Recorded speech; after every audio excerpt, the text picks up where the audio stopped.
Haley, a lot of people are probably saying, oh, darn it, I totally forgot to cover my plants last night. And that's okay. I talked to a gardener yesterday who's been doing this for 50 years. He says what you want to do is grab your hose or also your watering can. And you just want to sprinkle a little bit of water on top of your flowers this morning. And what this is going to do is it's going to cause a little bit of insulation and give that plant just a little bit of water that it might need. If you don't do this, you'll still have those ice crystals that are gathering on top of your plants, and that could basically kill them, and it would basically be devastating for those plants. Another thing you want to do is these potted plants, bring them inside. Even if you didn't do it last night, they might need to be inside just before the sun comes up, because if you wait too long and that sun comes up, this might not even be worthwhile. Now, a lot of plants could have suffered from last night's first frost that we saw here in the area, especially those annual plants that you have in your house, but the best thing to do is just to cover them up.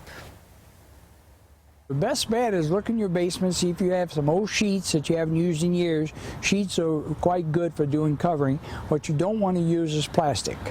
Plastic transmits the cold through and right onto the plants, and you absolutely have very little protection there.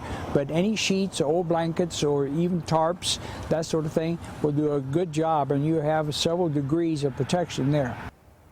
Now, a lot of people probably did take these plants into their house last night to make sure that they stay warm.